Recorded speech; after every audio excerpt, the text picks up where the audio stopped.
내가 보니 바다에서 한 짐승이 나오는데 뿔이 10이요 머리가 7이라. 그 뿔에는 10 왕관이 있고 그 머리들에는 신성모독하는 이름들이 있더라.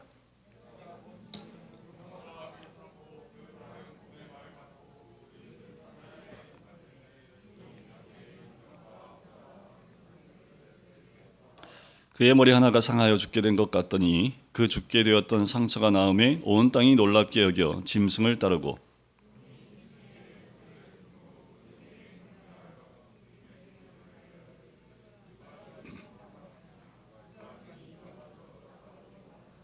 또 짐승이 과장되고 신성 모독을 말하는 입을 받고 또 42달 동안 일할 권세를 받으니라.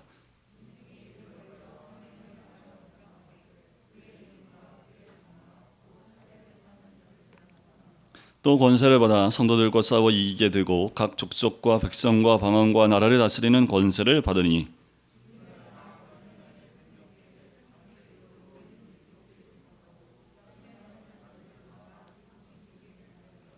우리 두 절 같이 읽을까요? 누구든지 귀가 있거든 들을지어다. 사로잡힐 자는 사로잡혀갈 것이요 칼에 죽을 자는 마땅히 칼에 죽을 것이니 성도들의 인내와 믿음이 여기 있느니라. 아멘. 우리는 힘이라고 하면 흔히 성공한 사람들이 가지는 것이 힘이다, 권세다라고 이야기를 하지요. 성공하여 돈과 지위를 거머쥔 사람들을 향해서 힘을 가졌다, 권세를 소유했다, 가졌다라고도 얘기를 합니다. 그런데 참 이상한 논리가 있는데 뭐냐면 참 청렴결백했던 사람도 이 힘을 손에 쥐거나 권세를 갖게 되면 왜 그렇게 타락하고 부패하게 되는지 모르겠습니다. 대통령이야 장관이나 국회의원이 되거나 또는 기업가나 교수 등 고위층이라고 하는 그곳에 올라가면 거기에 합당한 권세가 주어지고 힘이 주어지죠. 그러면 그 힘을 가지고 더 청렴결백할 것 같은데 비리가 있게 되고 부정부패가 있게 되는 것, 그리고 여러 가지 추문에 시달리는 것을 우리는 많이 보게 되지요. 어떤 때는 그게 어떤 게 진짜인지 가짜인지도 모를 만큼 여러 가지 소문들이 돌게 됩니다. 그러면 왜 그렇게 힘 있는 사람은 타락하게 될까라는 거예요. 왜 그렇게 힘과 권세가 손에 주어지면 그렇게 하지 말아야 될 그 일들을 하는 걸까? 그럼 이 권세에 대해서 오늘 말씀은 뭐라고 이야기하는지 한번 보면 좋겠습니다. 오늘 본문 말씀 보면 또 우리 아이들은 영화의 한 장면처럼 상상이 되어질 텐데, 다시 말하지만 요한계시록에 나오는 모든 이 모습들은 상징성을 가지고 있습니다. 왜냐하면 이제 이 요한계시록이 쓰여질 당시가 로마 집권 당시이기 때문에 로마에 대한 부분을 직접적으로 드러내서 말할 수 없기 때문에 이 상징적인 것을 통해서 당시의 상황과 앞으로 올 상황들을 우리에게 알려주고 있는 거지요. 특히 1절에 보면 바로 바다에서부터 짐승이 하나가 올라오지요. 12장 17절에 보면 용이 여자의 남자손과 싸우려고 바다 모래에 서 있는 장면으로 12장이 마무리가 됐습니다. 그런데 바다에서 갑자기 한 짐승이 올라와요. 그런데 그 용이 자기의 능력과 보좌와 큰 권세를 그에게 주면서 함께 싸우고자 합니다. 하나님이 그리스도에게 능력과 보좌와 권세를 주셨듯이요, 용도 짐승에게 그 권세와 힘을 주면서 하나님을 흉내내고 있는 모습을 보게 돼요. 자, 사단 그리고 용, 짐승, 이 짐승이라는 것이 하나님을 흉내내고 그리스도를 흉내내는 모습이 성경에 참 많이 등장합니다. 특별히 요한계시록에 보면 그가 드러내서 권세를 드러내고 사람들에게 자기의 위용을 드러낼 때 거의 대부분의 모습이 그리스도를 흉내내고 있다는 거예요. 한 7가지로 제가 좀 말씀을 드리면 우리가 잘 알 필요가 있어요. 왜냐하면 우리가 잘 모르면 현혹될 수 있기 때문에 그렇지요. 이 짐승이 그리스도를 흉내내는데, 첫 번째로 그리스도는 어느 누구의 형상을 닮았어요? 하나님의 형상이시지요. 그와 마찬가지로 짐승도 용의 모습을 그대로 닮았습니다. 두 번째로 그리스도께서 머리에 많은 관을 쓰셨던 것처럼 짐승은 머리에 몇 개의 관을 썼어요? 10개의 왕관을 썼습니다. 세 번째로 그리스도께서 성부 하나님께 능력과 보좌와 큰 권세를 받은 것처럼 짐승도 용에게서 이와 같은 권세를 받습니다. 네 번째, 그리스도께서 죽음에서 부활하신 것처럼 이 짐승도 상하게 되어 죽게 될 뻔했는데 상처가 낫게 되지요. 다섯 번째는 하나님과 그리스도께서 경배를 받으시듯 용과 짐승도 경배를 받는 장면이 나옵니다. 6번째, 그리스도께서 짐승과 싸우시듯 짐승은 성도들과 싸우는 장면이 나오지요. 마지막으로는 그리스도께서 각 족속과 방언과 백성과 나라를 다스리듯이 짐승도 똑같이 다스린다고 오늘 본문에 등장을 합니다.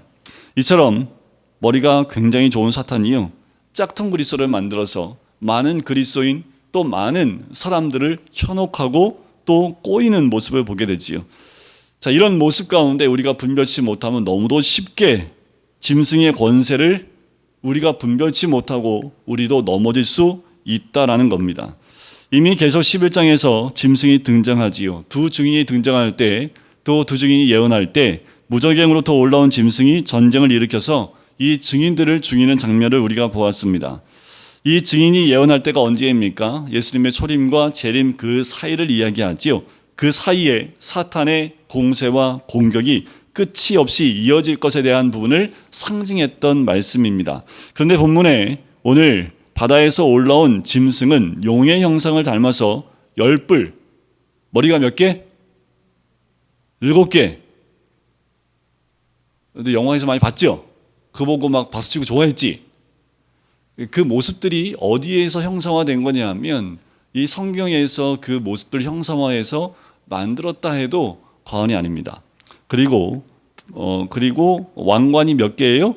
10개의 왕관을 썼습니다. 이건 세 가지 다 의미가 있는데, 10뿔이라는 것은 못할 것이 없는 절대적인 힘을 상징하는 것이 10뿔이고, 7머리는 머리가 7개니까 머리가 좋을까요, 나쁠까요? 나쁜 머리도 7개 모으면, 그러니까 이 사단이, 짐승이 머리가 그만큼 좋다라는 거예요. 그 사람이 감당할 수 없는 그 지혜가 있다라는 겁니다. 10왕관이라는 건 뭘까요? 왕관은 성공을 의미하지요. 그러니까 화려한 성공을 의미합니다. 이런 모든 능력과 권세를 가지고서 짐승이 이기고 또 이기려고 한다라는 거예요. 그런데 자세히 보니까 짐승의 머리에는 어떤 이름들이 있어요? 신성 모독하는 이름들이 있다고 해요. 이 이름들은 당시에 로마 황제들이 자신을 신으로 추앙한 것과 연관성이 있습니다. 초대 로마 황제인 아우구스투스는 죽은 후에 원로원에 의해서 신격화되지요. 네로는요, 자신의 이름으로 발행한 주화에 세상의 구주라고 호칭을 붙여 넣습니다. 기독교를 가장 박해한 황제가 있어요. 도미티아누스라는 황제인데, 이 도미티아누스는 우리 주요 우리 하나님이라 라는 명칭을 쓰도록 했고요.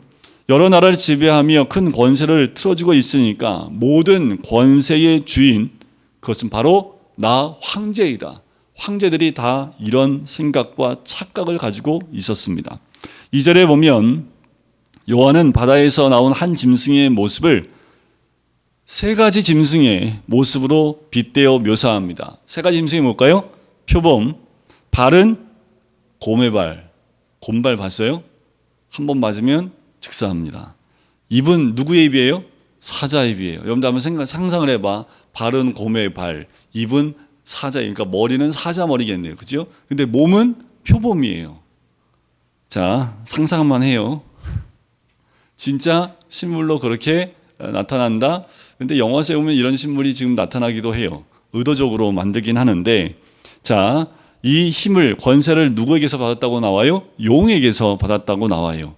표범, 곰, 사자, 용, 이 네 짐승, 성경에 처음 나오지 않습니다. 다니엘서 7장에 보면 네 가지의 짐승 가운데 환상 속의 짐승과 똑같은 모습이 이 모습입니다. 그러니까 이는 바벨론 포로기에서부터 예수님의 초림 때까지 하나님 백성을 지배했던 네 제국을 가리키는 거지요. 바로 바벨론 다음이 어디예요? 성경에 보면 바사, 페르시아라고 하죠. 그 다음이 헬라, 그 다음이 로마 제국, 이 네 제국을 의미합니다. 자, 다니엘서에서는 네 짐승이 따로따로 구분되어 등장하는데, 오늘 본문에서는 모든 짐승이 하나로 집약되어 있고 종합되어져 있는 것을 보게 되지요. 그만큼 그 짐승이 얼마나 그 표범이나 곰이나 사자가 가지고 있는 모든 특성을 갖고 있을 만큼 잔인한지를 보여주는 거예요. 표범은 민첩함을 얘기하고, 곰은 아까도 얘기했지만 모든 것을 으스러뜨리는 강력한 힘, 사자의 임은 한 번 물면 절대 놓지 않는 잔인함을 이야기합니다. 모두 사납고 잔인하고 무시무시한 짐승의 대명사이지요. 그만큼 로마 제국과 황제의 권세가 막강했음을 보여주고 있는 거지요. 자, 계시록은 하나님의 백성을 박해하는 세상 권세의 배후에 사탄이 있다고 반복해서 이야기하지요. 로마나 황제가 가진 그 권세가 다 누가 준 거라고요? 사단에 의해서 주어진 것이라는 거지요. 하지만 진짜 권세는 누구에게 있습니까? 하나님께 있지요. 진정한 권세는 하나님께 속한 거지요. 다만 로마가 사탄에게서 속아서 권세를 자기 것처럼 남용할 뿐이지요. 그러니까 그 권세를 가지고 마음껏 남용합니다. 사탄이 뒤에서 조종하고 있다는 것을 깨닫지 못하고 사람의 목숨도 자기 손안에 있다라고 착각하며 그 권세를 마구 휘둘렀던 제국이 로마입니다. 자, 내가 옛날 얘기했잖아요. 그럼 지금은요? 과연 로마만 그럴까라는 거예요. 우리도 사탄에게 속아 세상 권세가 대단하다고 착각하고 있지는 않습니까? 세상을 움직이는 게 뭘까요? 세상 사람들이 말할 때 세상을 움직이는 게 뭐라고 얘기를 해요? 돈이라고 하지요. 돈의 힘 앞에 무릎 꿇지 않을 사람 단 한 명도 없다.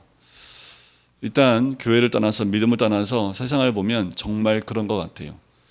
한 나라의 리더도 그렇고 어떤 위치에 있는 모든 사람, 어떻게 하면 밑에 있는 사람도 어떻게 하든지 돈을 횡령해서라도 돈을 소유하려고 하는 그 모습을 보게 됐지요. 돈의 권세, 또 우리 아이들, 이제 고등학생들은 어디 가야 돼요? 어디 가야 돼? 대학 가야 돼? 좋은 대학 가야 돼? 학벌의 권세에 다 넘어가지요. 조금만 공부 잘하고 또 사업이 잘 되면 누구 힘으로 한 거예요? 다 누구 힘으로 된 거예요, 그게? 하나님, 우리 애들은 교육을 잘 받아서. 대부분 다 뭐예요? 자기 힘으로 한 것처럼.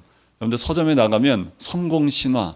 그래서 지금도 어떻게 하면 돈을 벌 수 있는지 자신의 경험담을 쓴 책이 베스트셀러로 참 꾸준하게 잘 팔리고 있는 것을 보게 되고 우리도 사서 보고 있는 현실을 보게 됩니다.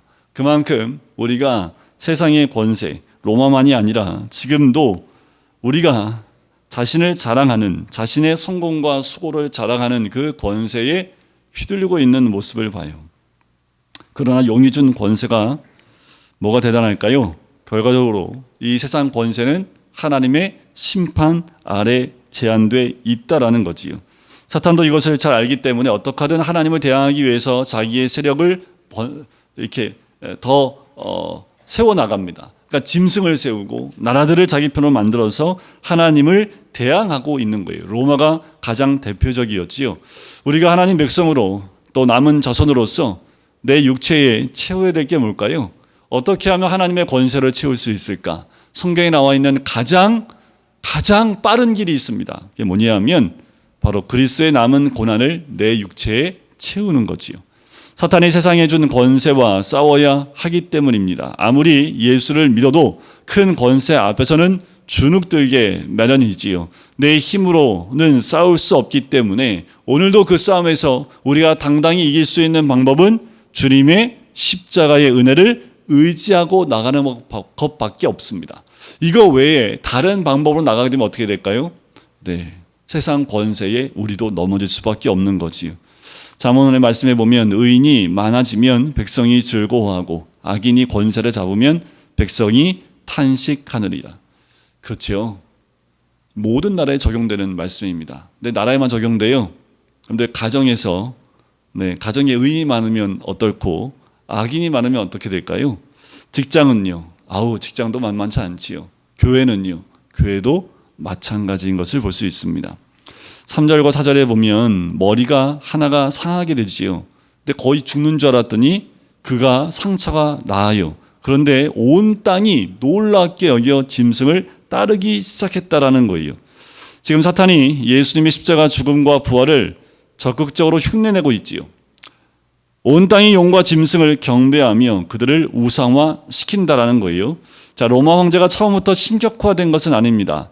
자, 율리우스 카이사르가 암살당한 후에 그의 양아들인 옥타비아누스, 아우구스투스라고 하지요. 그가 안토니우스와 반대파를 척결합니다. 그리고 로마의 1인자에 올라가면서 공화당으로 공화정 시대가 끝나고 황제의 시대가 열리게 돼요. 그 이후로 영토를 확장해 가면서 초기 황제인 옥타비아누스 때부터 200년 동안 그 황제의 통치 아래 평화를 맛보게 됩니다. 그것을 팍스 로마나라고 얘기를 하지요. 당시 로마를 대적할 나라가 없어 보였지요. 이렇게 격변의 소용돌이 속에서 권력을 평정하고 전 세계까지 전복했으니까 이 황제가 얼마나 대단해 보였겠습니까? 그야말로 신처럼 보였겠지요. 그러나 아무리 대단한 로마 황제라도 그가 가진 권세는 진짜가 아니라는 거예요. 그가 평화를 가져왔다고 하는데 모든 자에게 평화를 주는 것이 아니라 피지배국을 착취하여 얻은 평화이지요. 참 평화라고 할 수 없겠지요. 예수 없는 뿔, 예수 없는 머리, 예수 없는 왕관을 숭배하는 것은 곧 사탄을 경배하는 것인데 그 권세에 굴복할 수밖에 없는 거지요. 그래서 뭐라고 그래요? 4절에 보니까 누가 이 짐승과 같으냐, 누가 능히 이와 더불어 싸우려 하면서 경배합니다. 여러분, 우리가 경배하는 게 뭡니까? 여러분들 힘을 경배하고 계십니까? 이 땅에 영원한 권세는 없어요. 한 나라가 쇠퇴하면 다른 나라가 다시 힘을 얻지요. 그 나라가 힘을 잃으면 또 다른 나라가 권세를 장악하게 됩니다. 이게 세상 역사지요. 바벨론 망하니까 어느 나라가 힘을 얻었어요? 페르시아, 바사가요. 바사가 망하니까 이 대를 이어서 헬라가 지배합니다. 헬라가 망하니까 대를 이어서 누가 세계를 제패해요? 로마가 세계를 제패해요. 이게 세계의 역사의 흐름으로 권력 잡은 자를 경배하는 것이 인간의 특징으로 등장하지요. 정치도 마찬가지입니다. 항상 4년 후가 되면 4년마다 드러나는 것은 서로의 비리를 폭로하는 거지요. 모두가 이를 놀랍게 여기면서 결국 힘을 얻은 승자는 경배를 받게 됩니다. 결국 정치도 승자가 곧 선이 되는 세상이 되었기 때문에 어떠한 방법을 강구해서라도 그 승자가 되기 위해서 가진 방법을 다 동원하는 거지요. 왜요? 승자가 되면 모든 비리는 숨겨지기 때문에 그래요. 근데 믿음의 세계, 바로 우리가 믿는 믿음의 세계는 다를까요? 우리 믿는 자들의 삶 가운데에도 다를 바가 없어요. 사탄이 광야에서 40일 동안 굶주리신 예수님을 시험했지요. 예수님을 넘어뜨리려고 했는데 실패했습니다. 그래서 그리스도와 비슷하게 보이는 적그리스도에게 모든 권세를 주고 온 세상을 휘어잡게 하는 거지요. 근데 이번에 그 아베가 총격에서 죽었지요. 그런데 총격을 가했던 그 범행을 저지른 사람의 이유를 들어보니까 진짜인지는 모르겠지만 보도에 나온 것에 의하면 통일교회 자기 어머니가 모든 재산을 다 기부한 것 때문에 이제 화가 났는데 그 통일교를 공격을 하려고 했는데 이게 누가 누군지 모르는데 아마 통일교에서 운영하는 그 홈페이지에 아베가 아마 인사하는 그리고 그 통일교에 대해서 뭔가를 얘기하는 화면이 아마 나왔던 것 같아요. 그래서 공격 대상을 아베로 했다라고 이야기를 하지요. 이 세상은 적그리스도를 한두 명 만들어 놓은 게 아니지요. 사람을 그렇게 적그리스도로 만들어서 어떻게 해요? 어떻게 하든 안 믿는 사람을 이게 꼬시는 것이 아니라 여러분들 믿는 사람들을 어떻게든 적그리스도로 돌이키게 하려고 한다라는 거지요. 더 나아가서 지금 이 시대는 반기독교 운동이 나타나기 시작을 합니다. 이런 적그리스도에 대해 미리 우리 주님은 제자들에게 경고하셨지요. 그때의 사람이 너희에게 말하되 보라 그리스도가 여기 있다 혹은 저기 있다 하여도 믿지 말라. 우리에게는 자기만의 구세주가 있지요. 여러분들 구세주는 누굽니까? 다 예수님이요 라고 얘기하겠지요. 진짜 맞습니까? 여러분들의 구세주는 예수 그리스도 맞습니까? 아니면 돈이나 학벌이나 건강이나 조건 좋은 결혼 등등이 구세주처럼 여겨지고 더 나아가서 지금은 패션이나 아니면 여성성이나 이런 것들을 구세주로 섬기고 있는 사람들이 참 많이 있는 것 같아요. 그러고 보면 적그리스도는 멀리 있는 것이 아니라 내 옆에 있을 수도 있고 우리 안에 있을 수도 있는 거지요.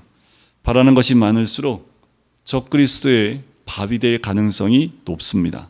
내가 구세주처럼 여기는 것이 무엇인가? 나는 여기저기 무엇을 따라다니고 자주 하는 생각이 무엇인가? 돌아봐야겠지요.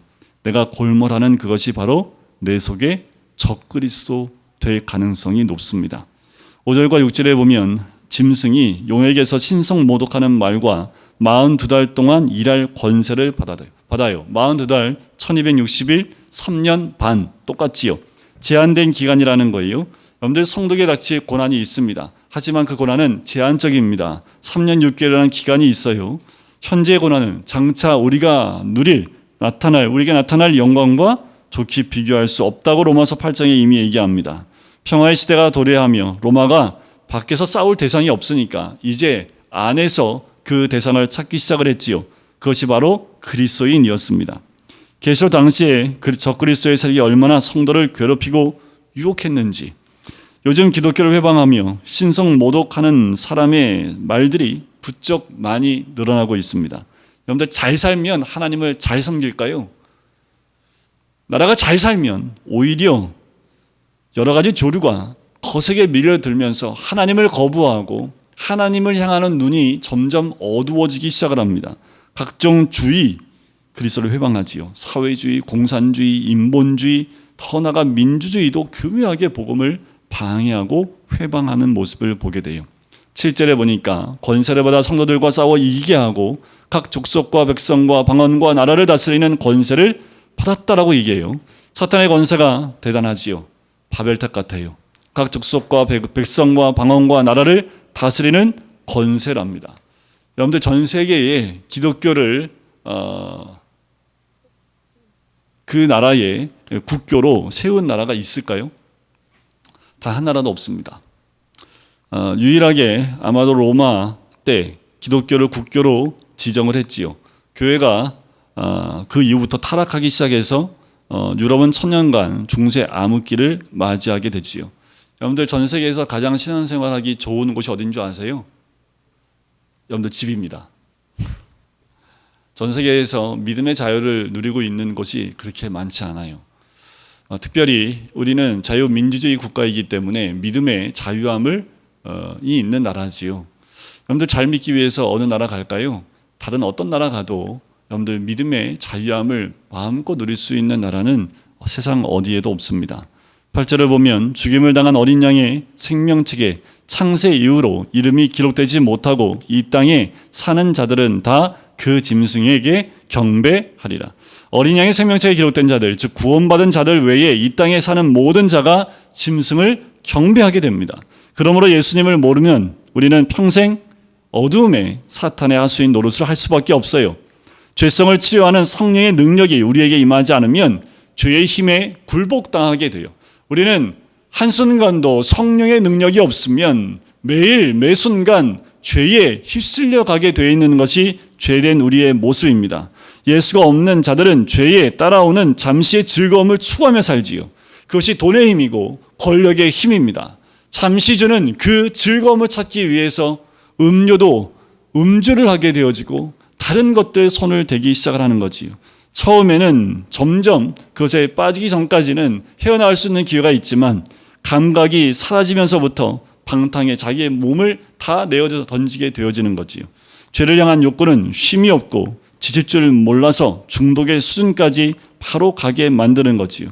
갈수록 자제력을 잃어요. 스스로 그 욕구에서부터 빠져나올 수 없습니다. 마치 영이 죽은 자처럼 이성과 감성, 모든 욕구가 자기를 기쁘게 하는 데만 집중하게 돼요. 오늘 오후에 우리가 첫 번째 질문, 인간의 제일 목적이 무엇이냐라는 질문으로 처음 시작을 할 텐데, 바로 인간의 제일 목적은 하나님을 영화롭게 하는 거예요. 자기 중심적인 삶만 살다가 인생을 마감하는 것, 그것이 바로 이 땅 가운데 어둠의 영과 사단에 의해서 붙잡혀지는 삶이지요.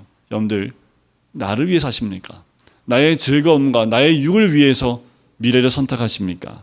아니요. 하나님의 영광을 위해 선택할 때 주님께서 그 삶을 온전히 인도해 주실 줄 믿습니다. 자, 9절과 10절을 한번 같이 읽어볼까요? 같이 읽겠습니다. 시작. 누구든지 귀가 있거든 들을지어다. 사로잡힐 자는 사로잡혀 갈 것이요.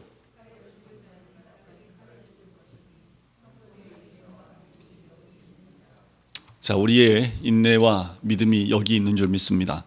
이 10절을 개역 한글판 성경에 보면 사로잡는 자는 사로잡힐 것이요 칼로 죽이는 자는 자기도 마땅히 칼에 죽으리니 성도들의 인내와 믿음이 여기 있느니라. 즉 지금은 로마가 너희를 사로잡고 칼로 엎드러뜨리지만 이제 로마가 사로잡히고 칼에 엎드러지게 될 것이다 라고 말씀하시는 거예요. 그러니까 때가 될 때까지 뭐예요? 박해를 잘 견뎌내고 인내하는 것, 그것이 바로 하나님의 뜻이다라고 얘기하는 거예요. 예레미야서에 보면 이런 말씀이 있습니다. 바벨론에 잡혀가라, 그것이 하나님의 뜻이다. 거기에 순종하라고 예레미야가 계속 외치지요. 마지막 계시록에는 이제 너를 사로잡았던 사람이 사로잡히고 너에게 칼을 겨눴던 사람이 칼에 엎드러지게 될 것이다 라는 거지요. 복음의 양면성이 있습니다. 때가 될 때까지 두려움과 박해와 고난이 있게 된다는 것, 하나님의 뜻입니다. 그 짐승이 사탄에게서 받은 큰 권세를 남용하는 것처럼 보일지라도 위에 있는 권세에 순종하라는 거예요. 참 아이러니하지요. 로마서 8장에 보면 각 사람 위에 있는 권세들에게 복종하라. 권세는 하나님으로부터 나지 않음이 없나니 모든 권세는 다 하나님께서 정하신 바라. 우리의 싸움은 혈과 육에 대한 것이 아니라는 거지요.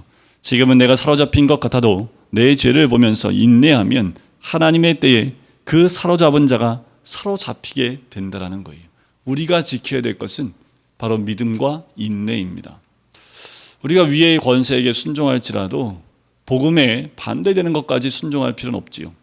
거기에는 어떠한 고난이 있다 하더라도 그 고난과 또 그 어려움들을 우리가 받으며 인내할 필요가 있다는 거예요.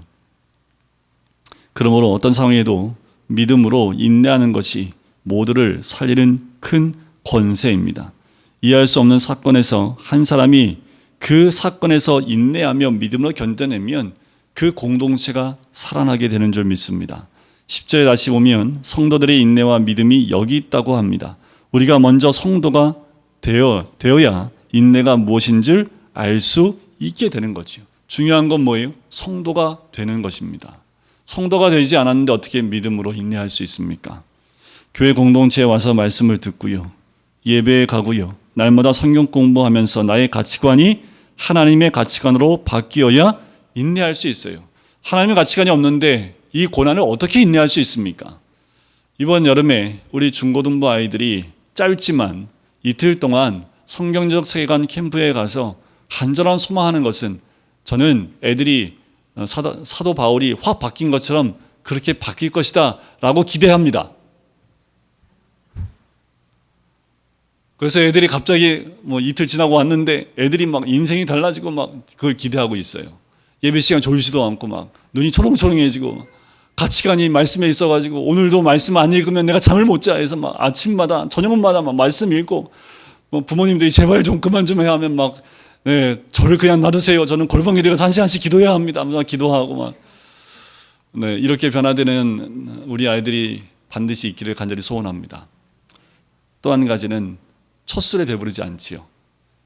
우리 아이들이 가치관이 바뀌게 되어지면 세상을 보는 눈이 다르기 때문에 주를 선택하고 믿음 가운데 있을 때 오는 괴로움과 어려움과 고난들을 인내할 수 있는 힘이 그 안에 생기는 거지요.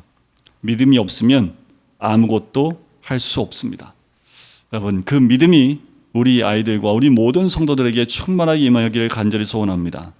내 옆에 사탄은요, 하나님이 나를 위해 허락하신 권세라고 오늘 말씀을 하지요. 그 사탄의 권세를 어떻게 이긴다고요? 9절 말씀에 누구든지 귀가 있거든 뭐하라고요? 들을지어다. 말씀을 들어야 합니다. 말씀 안에서 믿음을 지키고 어떤 때도 인내하는 것, 이것이 큰 권세를 얻는 비결이다. 사탄의 박해 아래 두셔서 우리의 믿음과 인내를 키우시는 것이 하나님의 사랑이지요. 여러분, 이런 성도들의 인내와 믿음을 갖는 것, 이 마지막 때에 우리 주님이 우리에게 주신 가장 큰 선물인데 바로 고난 가운데 주어지는 놀라운 은혜이며 사랑입니다. 모든 죄는 인간이 자신에게 주어진 권세를 자기 권세라고 착각하기 때문에 일어납니다. 아버지에게는 무슨 권세가 주어졌을까요? 아빠의 권세가 대단합니다. 근데 여러분들, 아버지 권세가 약해질 때 참 저희 아버지를 뵐 때마다 참 안쓰러워요. 제가 어렸을 때는 그 권세가 정말 산처럼 보였는데 지금의 아버지를 뵈면 참 힘없으신 그 아버지의 모습에 참 마음이 안타깝다는 생각이 듭니다. 여러분들 지금의 아버지가 좀 태산같이 그 권세를 너무 쓰시는 것 같아서 막 믿고 막 그래요. 좀만 있으면 그 모습 사라진 아버지의 모습에 마음이 안쓰러질 때가 곧 옵니다. 그런데 아버지들, 이 권세가 내 것이 아니라 주님께서 주신 것이라는 것을 꼭 아셔야 합니다. 그래서 그 권세를 주를 위해 사용할 수 있을 때에 자녀들 뿐만 아니라 가정에 큰 은혜가 임하게 되지요. 그런데 다윗과 압살롬을 한번 볼까요? 이 다윗과 압살롬을 마지막 보면서 우리가 함께 기도할 텐데, 다윗과 압살롬 모두 다 권세를 가졌던 사람들입니다. 다윗은 권세를 가지고서도 이복누이 다말을 겁탈한 암논의 죄를 방관했지요. 그 권세자인 아들 압살롬이 자기 권세를 빌려 반란을 일으킵니다. 아버지도 아들도 큰 심판을 당했지요. 그러나 성도의 인내와 믿음이라는 큰 권세를 가진 다윗과 사탄의 큰 권세를 가진 압살롬의 결말은 너무도 다른 것을 보게 돼요. 압살롬을 보면요, 군이 얼마나 중요한가 다시 생각하게 됩니다. 여러분들 성경 안에서 우리가 그 권세를 어떻게 써야 되는지, 또 그 권세가 누구에게 있는지를 잘 보실 필요가 있습니다. 압살롬은요, 굉장히 잘생겼습니다. 굉장히 수려했고요, 얼마나 멋있었는지 사람의 마음을 다 훔쳐버린 만큼 멋있었습니다. 그러니까 인기 딱 나가면 막 사람들이 소리 지르고 막 난리가 나는 그 인기 있고, 그래서 아버지에게 갔던 모든 인기까지 훔쳐올 만큼 대단한 사람이었습니다. 뛰어나고 인기 있는 압살롬이 그렇지만 구원을 받지 못했지요. 구원을 받아야 될 그 자녀의 다윗은 또 울부짖으며 또 압살롬아 압살롬아 하며 외쳤던 그 소리를 우리는 말씀에서 보게 됩니다. 자녀에게 가장 중요한 것은요, 구원밖에 없습니다. 여러분, 우리 자녀들에게 보여줘야 될 것은 다윗이 회개하며 돌이켰던 그 모습이지요. 똑같은 사건을 겪어도 누군가에게는 심판이고 누군가에게는 구원입니다. 그런데 우리에게 어떠한 고난이 와도 그 고난이 우리에게 구원이 되길 간절히 소원합니다. 성도는 인내와 믿음으로써 큰 구원을 이루어 가야 하는 거지요. 이것이 진짜 힘이고 권세입니다. 우리가 인정하든 안 하든 세상의 권세는 사탄이 준 것이지요. 세상 권세는 적그리스도의 권세, 일시적인 권세, 거짓 평화, 성도를 회방하고 이기는 듯 보여도 제한적인 권세입니다. 여러분, 진정한 하나님의 권세가 우리에게 있음을, 그리고 믿음으로 참고 인내함으로 그 은혜 가운데 머무는 우리 모든 성도님들, 가정에서부터 또 공동체 안에서, 우리 교회 안에서 이런 큰 권세를 누리며 주님 안에 머무시는 우리 모든 성도님 되시기를 주님의 이름으로 간절히 축원드립니다. 사랑의 주님, 세상의 권세, 또한 아버지 하나님 사단의 권세는 늘 힘이 있고 또 권력이 있고 또 폭력적이며 우리를 압제한다 할지라도 하나님의 사람, 성도는 믿음과 인내로서 이겨내게 될 줄 믿습니다. 어떠한 공격에도 흔들리지 않는 말씀 가운데 있는 우리들, 세상 것에 유혹되지 아니하고 세상 가치관에 유혹되지 아니하고 세상의 조류와 주의에 또한 유혹되지 아니하여 오직 예수 그리스도 참 주님만 섬기며 이 마지막 때에 우리 개인이 또 공동체와 가정이 가야 될 삶의 방향을 잃어버리지 아니하는 우리가 될 수 있도록 아버지 인도하여 주시옵소서. 결국 사단은 또 짐승은 하나님의 심판 가운데 나갑니다. 아버지 하나님, 우리가 늘 주님 안에 거함으로 주님의 참 힘과 권세 가운데 머물 수 있는 주의 백성 될 수 있도록 축복하여 주시옵소서. 감사드리며 예수 그리스도의 이름으로 기도드립니다. 아멘. 이제는 예수 그리스도의 은혜와 하나님 아버지의 사랑하심과 성령의 교통하심이 마지막 때까지 믿음과 인내를 지키며 그 가운데 거기를 소원하는 우리 모든 성도님들 머리 위에, 가정 위에, 사업터 위에, 환우들 머리 위에 이제부터 영원까지 함께 하시기를 간절히 축원하옵나이다. 아멘.